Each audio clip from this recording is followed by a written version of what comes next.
Hello guys, how are you? कैसे हैं सभी लोग?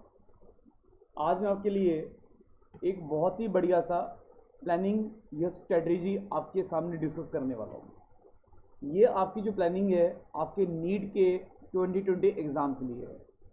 ये पूरे 50 दिन की प्लानिंग है और आपने इस प्लानिंग को, इस स्ट्रेटजी को, इस माइंडसेट को आपने बिल्कुल ढंग से फॉलो करना है। इस प्रकार से फॉलो करना है कि आपको मेरे ऊपर एक पूरा विश्वास, एक पूरा कॉन्फिडेंस होना चाहिए कि जो मैं कह रहा हूं आपके लिए ही कह रहा हूं। आपको पूरा विश्वास होना चाहिए, आपने इसको फॉलो भी करना है और थोड़ा सा आप उसके उसके अंदर अपने अकॉर्डिंग चेंजेस भी कर सकते हैं। आपको लगता है कि आपको कुछ चेंजेस की ज़रूरत है तो वो चेंजेस भी कर सकते हैं, पर आपने अब पूरे 50 दिन, पूरे 50 डेज आप लोगों ने बिल्कुल ढंग से तैयारी करनी है और बिल्कुल सीरियस होके हर चीज़ को एकदम क्लियर करना है, चाहे वो फिजिक्स में हो, चाहे वो केमिस्ट्री में हो, चाहे वो बायो में हो। तो आपके सामने डिस्कस करने जा रहा हूँ, पूरी प्लानिंग करने जा रहा हूँ। बिल्कुल ध्यान से समझना है, अंडरस्टैंड करना है। And that is myself Vijay Kumar. आप सभी को पता है कि मैं गोल्ड मेडलिस्ट हूँ और मैंने कई सालों से एजुकेशनल फील्ड के अंदर हूँ और मैं पूरे अपने एक्सपीरियंस से आज आपको एक प्लानिंग देने जा रहा हूँ, एक स्ट्रेटजीज देने जा रहा हूँ कि आपने उसको कैसे फॉलो करना है, कैसे आपने तैयारी करनी है। क्योंकि मैंने अभी तक 20,000 से अधिक बच्चों को मैंने अभी तक नीट के एग्ज़ाम के लिए मेंटर्ड में कर चुका हूँ।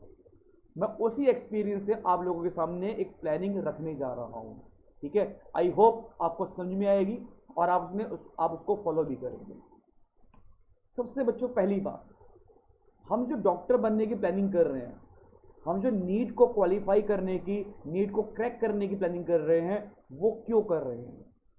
क्योंकि हम लोग बचपन से या थोड़े बड़े होने के बाद हमने अपने अंदर एक ख्वाब पाला, हमने अपने अंदर एक ड्रीम जगाए, सपने जगाए कि हाँ हमें कुछ करना है। हमने देखा कि बहुत सारे लोग अलग अलग फील्ड के अंदर होते हैं। कुछ डॉक्टर्स होते हैं, कुछ बच्चों इंजीनियर बनते हैं, कुछ और डिफरेंट फील्ड्स में जाते हैं, पुलिस बनते हैं, वकील बनते हैं, बहुत सारे काम होते हैं। लेकिन जब हम छोटे होते हैं ना, तो उन सभी लोगों को ऑब्जर्व करते हैं। फिर उन ऑब्जर्वेशन में से हम लोग सोचते हैं कि हम लोगों को क्या बनना चाहिए। ये बचपन से हमारे अंदर बात आती है। बचपन में ये होता है कि हमारे ड्रीम्स बदलते रहते हैं। हमें कभी लगता है कि ये डॉक्टर बहुत अच्छा है तो हम डॉक्टर बनेंगे, हमें कभी लगता है कि ये इंजीनियर बहुत अच्छा है तो हम इंजीनियर बनेंगे। कई बार देशभक्ति की भावना हमारे दिल में आती है तो हम सोचते हैं कि हम लोग पुलिस बनेंगे, या फिर हम लोग आर्मी में ज्वाइन करेंगे, या फिर हम नेवी में जाएंगे। ये डिफरेंट डिफरेंट थॉट्स हमारे अंदर आती रहती हैं। लेकिन जैसे जैसे हम लोग लाइफ में आगे बढ़ते हैं, हमारी लाइफ आगे बढ़ती है, हम बड़े होते हैं, तो हमारा जो ड्रीम होता है ना वो फिक्स हो जाता है। तो आप सभी लोगों का जो ड्रीम है वो है डॉक्टर बनना। क्योंकि जो लोगों को बाकी ड्रीम्स है उनको पता क्या ड्रीम है। मैं आज जिस ड्रीम को फॉलो करने जा रहा हूं, जो आपके सामने डिस्कस करने जा रहा हूं, मैं उन लोगों की बात करने जा रहा हूं जो फ्यूचर डॉक्टर्स हैं, जो डॉक्टर बनने जा रहे हैं। लेकिन बच्चों, हर चीज़ के पीछे ना एक मोटिवेशन होती है, एक एनर्जी होती है। हर चीज़ के पीछे बिना मोटिवेशन के, बिना एनर्जी के हम किसी चीज़ को भी हासिल नहीं कर सकते, अचीव नहीं कर सकते। उसको अचीव करने के लिए एक मोटिवेशन सोर्स होना बहुत ज़रूरी है। आप कहाँ से मोटिवेटेड हैं, आप कहाँ से इंस्पायर्ड हैं? आपने देखा होगा कि यूट्यूब पर बहुत सारे मोटिवेशनल वीडियोस आते हैं, लेक्चर्स आते हैं, सब कुछ आता है। लेकिन बच्चों, सच बताऊं तो जो मोटिवेशन है ना वो आपके अंदर होती है, आपके घर में होती है। आपके जो पेरेंट्स है ना, उससे ज़्यादा आप लोगों को कोई मोटिवेट नहीं कर सकता, कोई नहीं कर सकता। आप कभी उनकी आंखों में झांक के देखो। आप तैयारी कर रहे हैं ना, आपको तैयारी करने के लिए आप लोगों को बुक्स चाहिए, आपको टाइम चाहिए, आपको स्पेस चाहिए, आपको बहुत सारे मेंटर्स चाहिए जिनकी हेल्प चाहिए, उन सब के लिए पैसा चाहिए, एनर्जी चाहिए। ये सब कौन करता है? ये आपके पेरेंट्स आपको प्रोवाइड करता है। क्यों? उनको कोई लालच नहीं होता है, वो तो अपना कर रहे हैं, लेकिन फिर भी आपके लिए बहुत कुछ करते हैं। आप बोलेंगे वो तो हर पेरेंट्स करते हैं, बिल्कुल करते हैं। लेकिन आप लोग स्पेशल हो, डॉक्टर बनने जा रहे हो, और ये इतना आसान नहीं बच्चे। 12 लाख बच्चे पेपर एंट्रेंस एग्जाम की तैयारी करते हैं और सब लोग डॉक्टर बनने का ख्वाब देखते हैं। लेकिन आपने अगर डॉक्टर बनना है ना, तो आपको अपने पेरेंट्स की आंखों में देखना पड़ेगा। उनकी आंखों में एक बार झांक के देखो, आपको बहुत सारी आशाएं नजर आएंगी, बहुत सारी उम्मीदें नजर आएंगी, बहुत सारा प्यार नजर आएगा। पर उससे बड़ा कोई भी मोटिवेशन आप लोगों के लिए नहीं हो सकता बच्चों, क्योंकि जब आप अपने पेरेंट्स के लिए, अपने देश के लिए, देखो बच्चों मोटिवेशन दो ही तरह से हो सकता है, बिल्कुल ध्यान सुनना बच्चों। जो मोटिवेशन जो है ना, वो दो तरीके से हो सकता है। एक, आप अपने लिए कुछ करना चाहते हैं, आप अपने लिए कि हम डॉक्टर बनना चाहते हैं, हम बहुत पैसा कमाएंगे, हमारा बहुत नाम हुआ, ये कोई बहुत बड़ा मोटिवेशन नहीं है। लेकिन जब आप दूसरे के लिए कुछ करना चाहते हैं कि हाँ मुझे डॉक्टर बनना है, अपने लिए तो बनना है पर अपने देश के लिए बनना है, अपने पेरेंट्स के लिए बनना है, उनकी उम्मीदों को पूरा करना है, देश के लिए कुछ करके दिखाना है, ये एक बहुत बड़ा मोटिवेशन है। तो जब आप अपने पेरेंट्स की आंखों में देखते हैं, जब आप अपने देश के बारे में सोचते हैं कि हाँ मैं डॉक्टर बन के अपने देश की सेवा करूंगा, वो आपको एक एक्स्ट्रा एनर्जी देती। आप अपने पेरेंट्स के लिए कुछ करना चाहते हैं, आप दिखाना चाहते हैं कि आपके पेरेंट्स जो है ना वो गर्व से कहें कि हमारा बच्चा डॉक्टर है, और वो डॉक्टर ऐसा डॉक्टर है जो पूरे देश के लिए काम कर रहा है। तो आपके अंदर अपने आप से सोच के देखो, अपने आप से एक एनर्जी बूस्ट मिलेगा आपको। और वो जो एनर्जी बूस्ट मिलेगा जब हम सोचेंगे ऐसे, तो कई बार ऐसा होता है हम लोग पढ़ते पढ़ते परेशान होते हैं, हमें समझ नहीं आता हम कैसे पढ़ें, क्या पढ़ें, किस तरह से पढ़ें, कोई प्लानिंग काम नहीं करती। तो ये काम करता है, आप ऐसा सोच के जरूर देखें।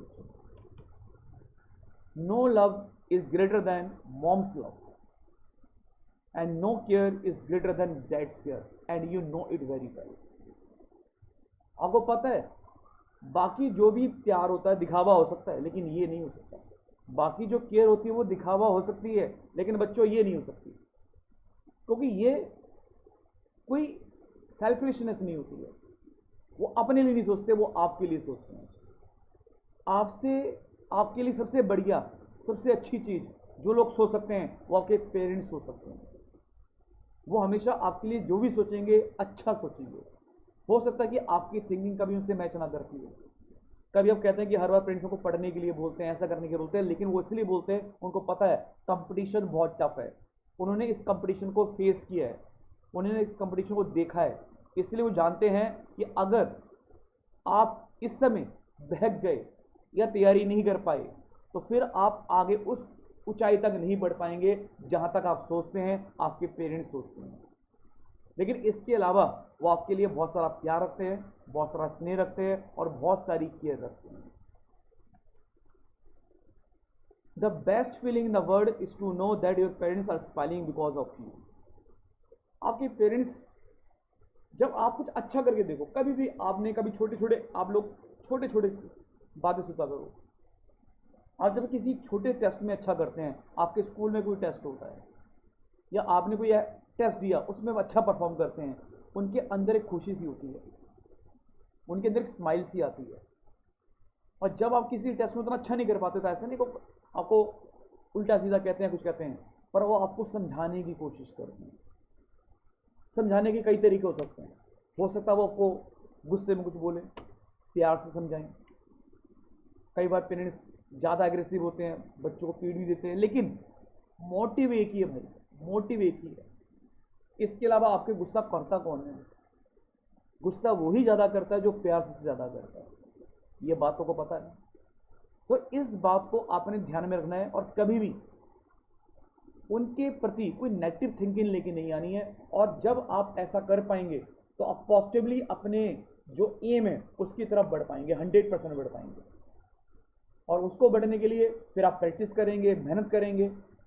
और ये जो प्लानिंग होती है हम जो करते हैं कि हमें कैसे स्ट्रेटजी बनानी चाहिए, हमें कैसे पढ़ना चाहिए, ये आप भी अपने लिए बेटर कर सकते हैं। कोई बहुत मुश्किल बात नहीं होती है। बस आपके अंदर एक कॉन्फिडेंस होना चाहिए, एक जज्बा होना चाहिए, और मैं पूरी कोशिश करूंगा कि आज मैं आपको एक बेटर प्लान दे सकूं। और बच्चों एक बात और है, मैं आपके लिए एक बेटर प्लानिंग करने जा रहा हूं। कोशिश करूंगा कि आपके लिए बहुत फायदेमंद हो। आपने इसको इम्प्लीमेंट भी करना है, ट्राई भी करना है, अपने अकॉर्डिंग थोड़ी चेंज भी कर सकते हैं आप इसको, लेकिन आपने मेहनत जरूर करनी है। नेगेटिव थिंकिंग बिल्कुल माइंड से निकाल दें। अगर कभी बच्चे सोचते हैं कि हमारी तैयारी नहीं है, कोई बात नहीं, जितनी तैयारी है अगले जो बच्चे 50 दिन है, 50 डेज हैं, उसमें पूरी कोशिश कर लें कि आप जितना मैक्सिमम कर सकते हैं उतना मैक्सिमम करें। And don't waste your time. बिल्कुल टाइम को बिल्कुल वेस्टेज ना करें। बिल्कुल प्रॉपरली प्लानिंग से आप लोग उस पर टूट पड़े, कोशिश करते हैं। अब जो होगा वो एग्जाम के बाद देखा जाएगा, पर तैयारी करनी आपके हाथ में है, आप तैयारी जरूर करें, बिल्कुल प्रॉपरली वे में तैयारी करें। And believe in your dreams, अपने सच पर, अपनी सच्चाई पर, अपने सपनों पर पूरा विश्वास रखें यार। आपने सपने देखे हैं, सच भी होंगे। सच तभी होते हैं जब सपने होते हैं, और सपने तब होते हैं जब हम सोचते हैं उसके बारे में। तो आपने जो सपने देखे बहुत बढ़िया है, ठीक है। तो अब आपको उसको पूरा करने का समय आ चुका है। ये जो आखिरी के 50 दिन है ना, इसमें दिखा दो दुनिया को यार, दिखा दो कि आपके अंदर वो है कि आप कुछ कर सकते हैं, ठीक है। आप बिल्कुल विश्वास रखें अपने ऊपर, अपने पेरेंट्स पर, अपने भगवान पर, और देखना 100% यू कैन क्रैक नीट 2020। ये आपका ड्रीम है बच्चों, यही ड्रीम है आपका, और ये ड्रीम बहुत अच्छा है, देश को इसकी जरूरत भी है, ठीक है। तो चलिए शुरू करते हैं। नीट 2020 प्लानिंग कैसे हमको करनी चाहिए बच्चों, कैसे स्ट्रेटेजी हमारी होनी चाहिए। सबसे पहले बात करूंगा बेटा आपके उठने की हैबिट पर। देखो होता क्या है, आजकल जैसे आपने पढ़ा है कि लॉकडाउन है, हर जगह लॉकडाउन है, बाहर नहीं निकल सकते। आप लोगों से कई बच्चे ऐसे भी हैं जो रात को लेट तक पढ़ते हैं, कई बच्चे 2 बजे तक, 3 बजे तक, 4 बजे तक पढ़ते हैं। लेकिन एक बात होती है कि जब आप सवेरे उठते हैं ना, जो सवेरे उठता बच्चा 5 बजे 6 बजे, उस समय माइंड बड़ा फ्रेश होता है यार।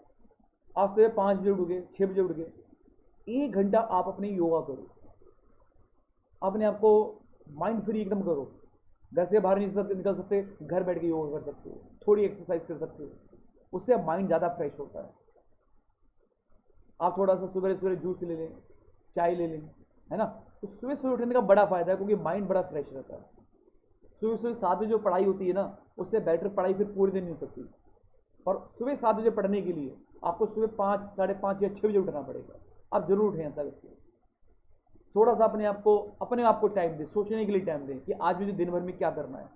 उसके लिए सवेरे उठना, टाइम से उठना बहुत ज़रूरी है।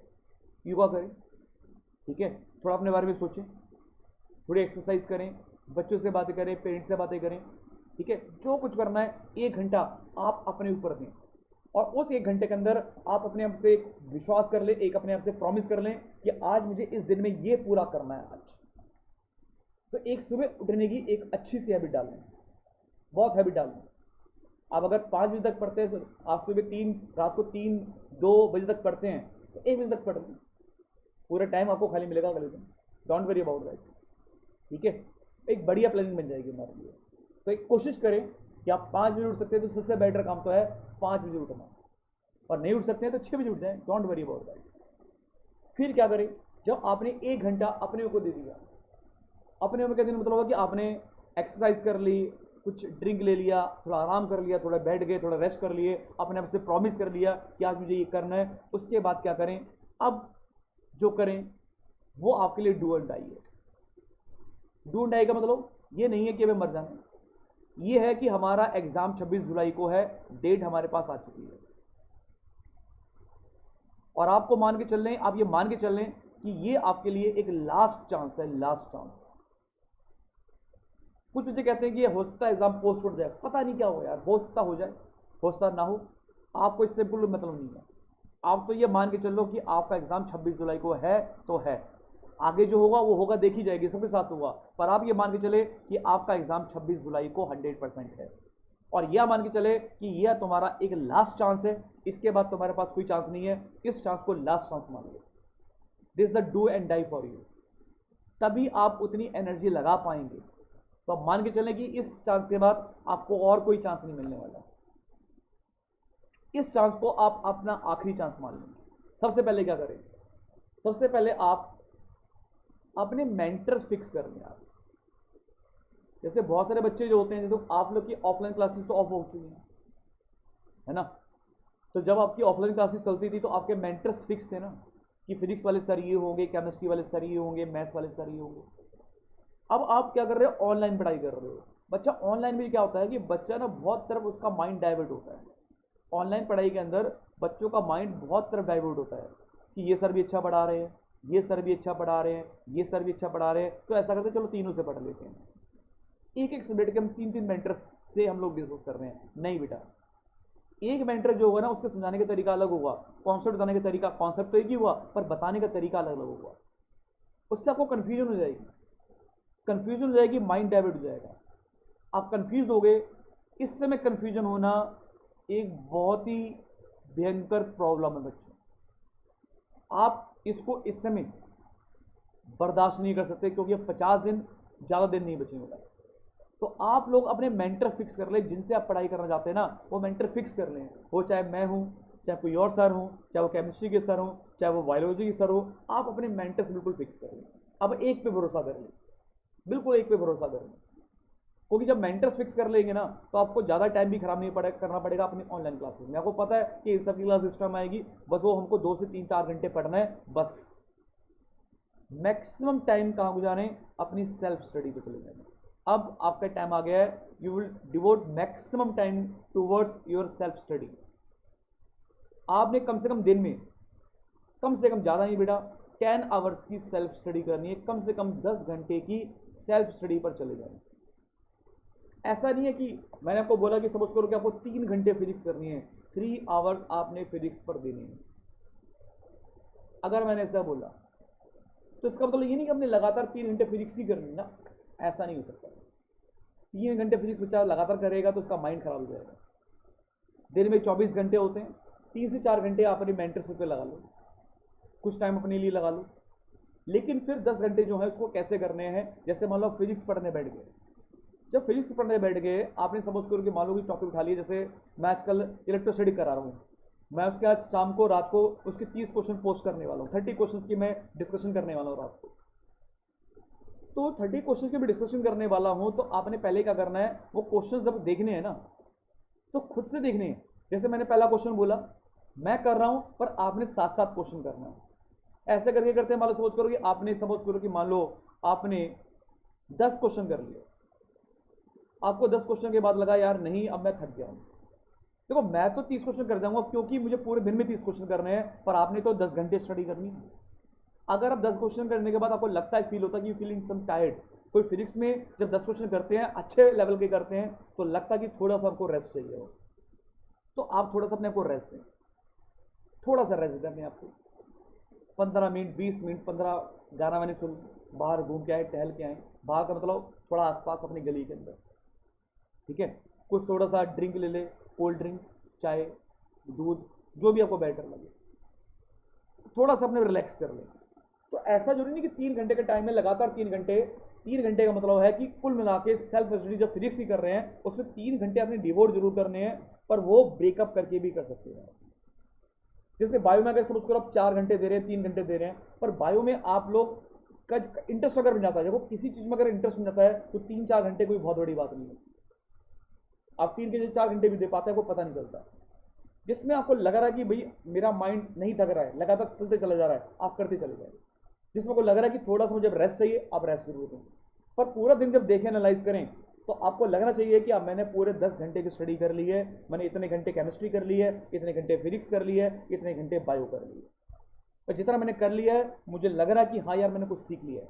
तो अगर 3 घंटे अनचाहे ढंग से पढ़ते रहेंगे तो आप गेन नहीं कर पाएंगे।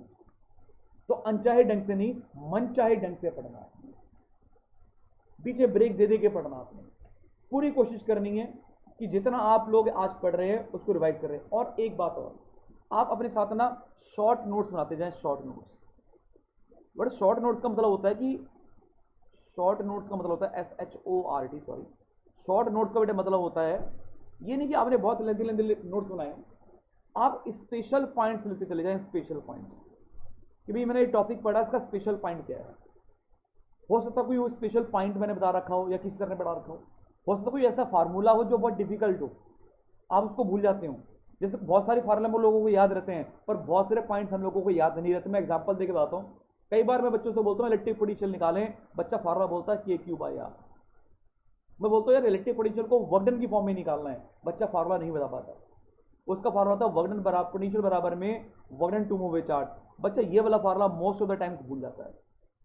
मैं बोलूँगा एक मेरे पास चार्ज बॉडी है, उसके बाहर पोटेंशियल निकालना है, तो बच्चों को फार्मूला याद होता है K3/R। अगर चार्ज बॉडी पूरे वॉल्यूम के अंदर चार्ज है, इसके अंदर के किसी पॉइंट का पोटेंशियल निकालना है, अगर चार्ज अंदर भी है, बच्चा फार्मूला भूल जाता है। डिफिकल्ट फार्मूला है। मैं बताता हूँ फार्मूला क्या है। इसका फार्मूला होता है AQ/में 2R3 3R² में X²। ये ऐसे फार्मूले बच्चे मोस्टली भूल जाते हैं। ये मैंने इसलिए आपको एग्जांपल दिया है। तो ऐसे फॉर्मूले के प्रॉपर शॉर्ट नोट्स बना लें कि चैप्टर में ये फॉर्मूले ऐसे हैं जो मैं इनके बाद में भूल जाऊंगा यार। आज तो मुझे याद है लेकिन कल परसों नोट्स तो हो सकता है कि फार्मूला मैं भूल जाऊँ। तो आप ऐसे करके शॉर्ट नोट जरूर बना लें, पक्का बना ले, प्रॉमिस करके बना लें अपने आप से, क्योंकि फाइनली जब आप लास्ट के एक हफ्ते में पढ़ेंगे तो पूरा ना पढ़ के ये शॉर्ट नोट्स को एक बार रिवाइज कर लेंगे आप, क्योंकि 50 दिन के बाद जो एक आखिरी का हफ्ता बचेगा ना उसमें आपने ये शॉर्ट नोट्स पढ़ने हैं, सारे रिवाइज करने हैं सारे के सारे। और बीच में जब भी टाइम मिले, आपको मौका मिले, ये शॉर्ट नोट्स पढ़ लें आप। तो अपने मेंटर्स फिक्स कर लें, मैक्सिमम सेल्फ स्टडी पर जाए, शॉर्ट टर्म प्लानिंग करें बेटा। आपने कोई प्लानिंग, जैसे 50 दिन की प्लानिंग करने जा रहा हूँ, मैं तो प्लानिंग 50 दिन की कर रहा हूँ आप लोगों के लिए, पर उस 50 दिन को आप लोगों ने बेटा वीक्स में बांट देना है कि इस वीक में ये करना है। मैं तो पूरे 50 दिन को एक्सप्लेन कर दूंगा, पर आपने इसको देखना कितने वीक आ रहे हैं। इस वीक में ये करना है, इस वीक में ये करना है, इस वीक में ये करना है, इस वीक में ऐसे करना है, ऐसे वीकली आप लोगों ने करना है। क्योंकि अगर आप पूरा 50 दिन का प्लानिंग बनाएंगे तो आप लोग कर नहीं पाएंगे, क्योंकि बीच में बहुत सारे पॉइंट्स, बहुत सारी प्रॉब्लम्स आ सकती हैं।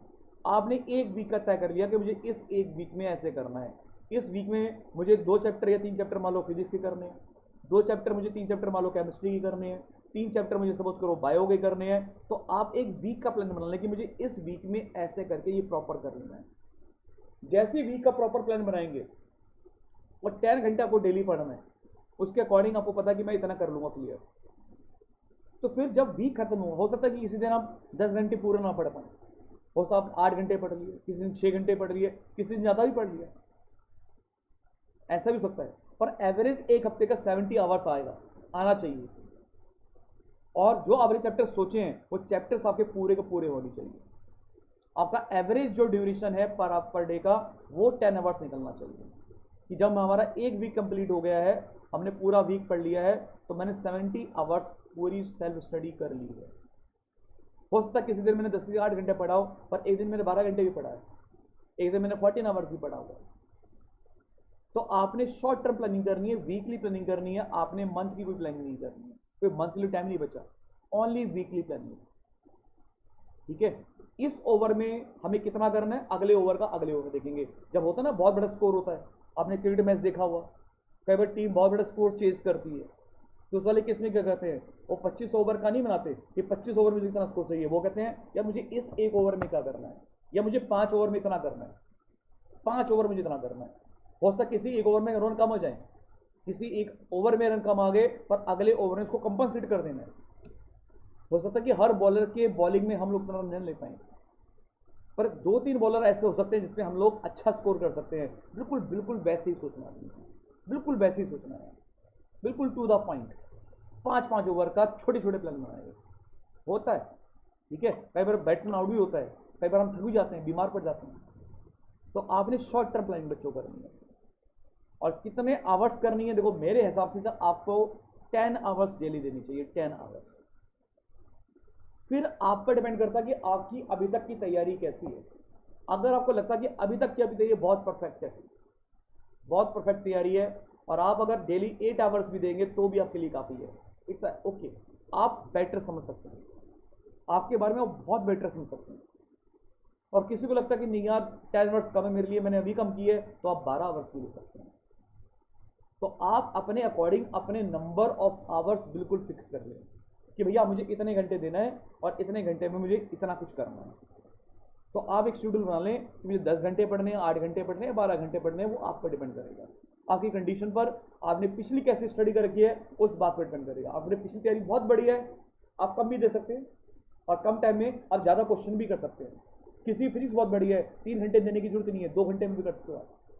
अगर आपको बिल्कुल भी कंसेप्ट में प्रॉब्लम नहीं है, आपको फिर प्रैक्टिस करनी है। लेकिन अगर कंसेप्ट में प्रॉब्लम है तो पहले आपको कंसेप्ट क्लियर करने पड़ेंगे। बिना कंसेप्ट के ज़्यादा प्रॉब्लम करने का कोई फायदा नहीं है, नो एडवांटेज। इस बात को माइंड में लॉक कर दो बेटा, कि बिना कंसेप्ट के प्रैक्टिस करने का कोई फायदा नहीं है। पहले कंसेप्ट क्लियर होंगे तो प्रॉब्लम आप लोगों को आएंगे। तो पहले आपका कंसेप्ट क्लियर होना बहुत जरूरी है। Is that clear? अब मैं आपको बता रहा हूँ कि किस चैप्टर्स में आपको ज़्यादा प्रैक्टिस करने की जरूरत है। देखो ये चैप्टर्स जो होते हैं ना, these are the average chapters. मैं कुछ आपको एवरेज चैप्टर दे रहा हूँ। ये चैप्टर्स ऐसे हैं जो बहुत मुश्किल नहीं है, पर हाँ प्रैक्टिस आपको ज़्यादा चाहिए, पर स्कोरिंग है। जैसे बच्चों मैं बताता हूँ मॉडर्न फिजिक्स। मॉडर्न फिजिक्स में आपको मैं बता रहा हूँ कम से कम, ज़्यादा नहीं कह रहा मैं, कम से कम इसमें से आपके पेपर में 8 क्वेश्चन आने के चांस होते हैं। 8 क्वेश्चन को 4 से मल्टीप्लाई करो तो 32 मार्क्स का होगा बेटा। और मॉडर्न फिजिक्स का मेरा मतलब है पूरा ड्यूल नेचर, पूरा atom molecules nuclei, radio activity, semiconductor, इनको मिला के मैं कह रहा हूं कि कम से कम आपके पेपर में 8 क्वेश्चन आएंगे जो कि 32 मार्क्स के हो जाएंगे। पर इसमें क्या चाहिए, इसमें थोड़ा रट्टाफिकेशन रिटर्न वाला पार्ट है, तो आप अगर इसमें थोड़ी ज़्यादा प्रैक्टिस करेंगे, थोड़ा रट्टा ज़्यादा मारेंगे और थोड़े क्वेश्चंस की प्रैक्टिस ज़्यादा करेंगे तो आपके ये 32 मार्क्स अपने आप पूरे हो जाएंगे। 32 मार्क्स आपके कोई आपसे नहीं छीन सकता। दूसरे नंबर पर है heat and thermodynamics. Heat and thermo, पूरा मैं हीट एंड थर्मो की बात कर रहा हूँ, जिसमें केटीजी भी है, प्लस में केटीजी। इसमें कम से कम आपके 6 क्वेश्चन आते हैं। 6 क्वेश्चन का मतलब 24 मार्क्स के आपके ये हो गए। इसमें भी कोई ज़्यादा मुश्किल चैप्टर नहीं है, not a very difficult chapter, बस प्रैक्टिस चाहिए।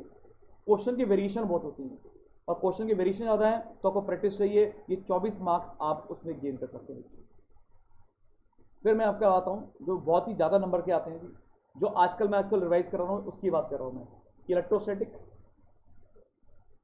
इलेक्ट्रोस्टैटिक से शुरू करते हैं, फिर कैपेसिटर, फिर इलेक्ट्रिक करंट, फिर मैग्नेटिक इफेक्ट ऑफ करंट, फिर ईएमआई और एसी। बट यहाँ तक के भी चैप्टर आपके बहुत मुश्किल चैप्टर नहीं है, ये भी थोड़े थोड़े एवरेज लेवल में आते हैं। मैकेनिक्स ही बच्चों को डिफिकल्ट लगती है, ये भी आपके लिए एवरेज होता है। और यहाँ से लेके यहाँ तक करने में आपको कम से कम 10 से 12 क्वेश्चन जाएंगे। मैं 10 लगा के चलता हूँ, मतलब 40 मार्क्स का पार्ट हमारा ये है। जो मैं आजकल करा रहा हूँ मैं यही करा रहा हूँ, ये 40 मार्क्स का कम से कम पार्ट है आपका। जो मेरी रिवीजन चल रही है इसी की चल रही है। और मेरा ऐसा मानना है कि जैसे आज तारीख अपनी है 2 जून, तो मेरा ऐसा मानना है कि मैं कम से कम इसकी 15 जून तक मैं पूरी प्रैक्टिस करा दूंगा। मतलब 15 जून के बाद आपकी 40 मार्क्स पूरे पक्के हैं, मेरी तरफ से पूरे पक्के हैं, आपकी प्रैक्टिस करा देते हैं। उसके बाद मॉडर्न फिजिक्स कराऊंगा, मॉडर्न फिजिक्स, तो 32 मार्क्स आपके ये पक्के हो गए, तो 40 ये पक्के हो गए, 32 ये पक्के हो गए, और ये मैं खत्म करा दूंगा आपका मैक्सिमम से मैक्सिमम, ज़्यादा से ज़्यादा 1 वीक के अंदर। मतलब 22 से 23 दिन के अंदर मैं आपके 72 मार्क्स का पूरा पार्ट खत्म करा दूंगा, पूरा का पूरा खत्म करा दूंगा, ठीक है। और उसके बाद मैं शुरू करूंगा, यहीं से शुरू करूंगा, और उसके बाद पूरा 100 मार्क्स का ये पार्ट खत्म हो जाएगा आपका। फिर इसके बाद आप आ जाओ बच्चों ऑप्टिक्स पर। री ऑप्टिक्स प्लस वी ऑप्टिक्स कुल मिला के आते हैं बेटा इसमें से क्वेश्चन 5, मतलब 20 मार्क्स का ये है, तो 20 मार्क्स आपके यहाँ हो जाएंगे।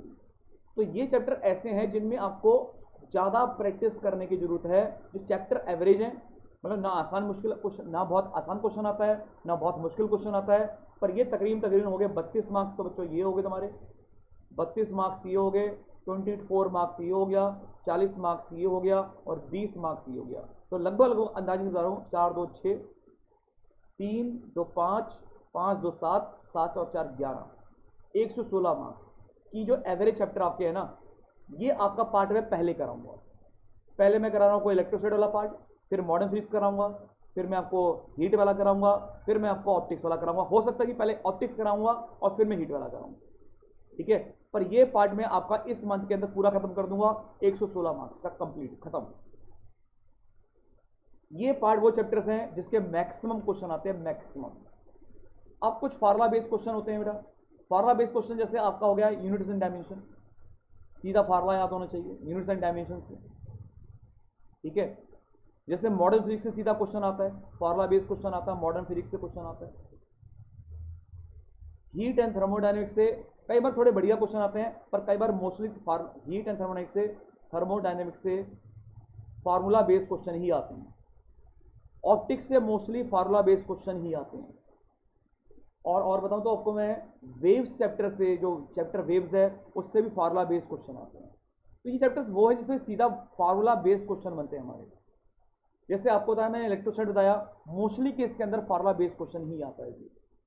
आप मान के चलो कि कम से कम आपके एग्जाम के अंदर 22 क्वेश्चन ऐसे होंगे पूरे सिलेबस में से जो फार्मूला बेस्ड होंगे।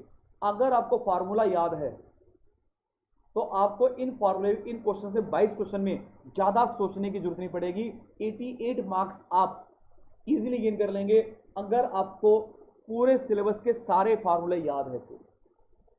और फार्मूले जो मुश्किल है उसका मैंने तरीका बताया है कि आप जो शॉर्ट नोट बना रहे हैं उसमें जो आपको फार्मूला डिफिकल्ट लग रहा है उसको साथ साथ लिखते चलेंगे, आपको बिल्कुल दिक्कत नहीं आएगी।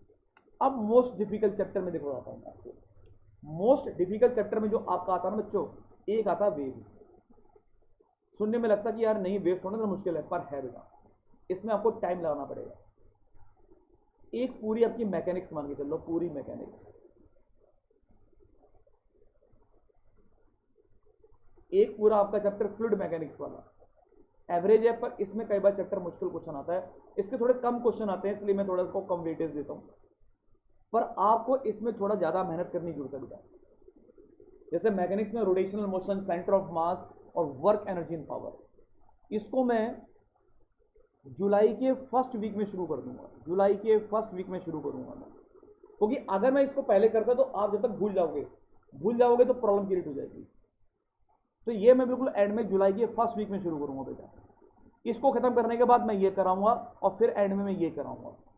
और ये भी कम से कम आपके एग्जाम में कम से कम मैं बता रहा हूँ, आपके मैकेनिक्स से कम से कम ज़्यादा नहीं तो 10 से 12 क्वेश्चन आए अपने इस पूरे पार्ट से, कम से कम 13 से 14 क्वेश्चन हो जाएंगे, 13 to 14 क्वेश्चन। पर इसमें आपको डिफिकल्ट क्वेश्चन का सामना करना पड़ सकता है, आप उसके लिए रेडी रहें। इसलिए अगर आपको लगता है कि बहुत ज़्यादा प्रैक्टिस करनी है तो आपको यहाँ पर ज़्यादा प्रैक्टिस करने की जरूरत पड़ेगी। अब इजी चैप्टर्स में जो बहुत इजी चैप्टर है, जो बहुत आसानी से आप लोग कर सकते हैं, आपको पता है यूनिट्स एंड मेजरमेंट, बिल्कुल आसानी से कर सकते हैं यूनिट्स एंड मेजरमेंट। अगर आपने एक बार इलेक्ट्रोस्टैटिक कर लिया तो ग्रेविटेशन में आपको बिल्कुल प्रॉब्लम नहीं आएगी। ग्रेविटेशन आपके लिए एक ईजी कैटेगरी का चैप्टर बन जाएगा। आपने अगर सब कुछ अच्छे से कर लिया तो बेटा आपको पता है जो चैप्टर आपका ना EM वेव्स, वो बिल्कुल आराम से आप लोग कर सकते हो। और अगर आपने EM वेव्स अच्छे से कर लिया तो एक पार्ट आपका AC वाला होता है, वो भी सिंपल कैटेगरी में आता है। तो ये चैप्टर्स वो होते हैं जिसमें आपको बहुत ज़्यादा मेहनत की जरूरत नहीं है। एक मैं सेमी कंडक्टर को मान के चलता हूँ कि ठीक चैप्टर है, इजी चैप्टर है, कोई मुश्किल चैप्टर नहीं बेटा, बिल्कुल ओके चैप्टर है, आप इन पे ध्यान दे सकते हैं। तो मैंने क्या किया बेटा, मेरे अकॉर्डिंग जो मैं आपके लिए स्ट्रेटेजी बना के लाया हूँ, मैं सबसे पहले आपको ये चीज़ करा रहा हूँ कि पहले आपको मैं ये वाला पार्ट करा रहा हूँ अपने अकॉर्डिंग 50 दिन के हिसाब से, जो मैंने क्रैश कोर्स शुरू किया अपने लिए अपने अकॉर्डिंग। आप ऐसा सोच सकते हो, थोड़ा चेंज भी कर सकते हो अपने आपको। फिर बच्चों आपको मैं जो कराऊंगा, इसके बाद जो क्वेश्चन मैं कराऊंगा वो कराऊंगा मॉडर्न फिजिक्स वाला पार्ट कराऊंगा। फिर मॉडर्न फिजिक्स के बाद आपको मैं कराऊंगा ऑप्टिक्स कराऊंगा। ऑप्टिक्स के बाद में बच्चों मैं आपको हीट एंड थर्मो कराऊंगा।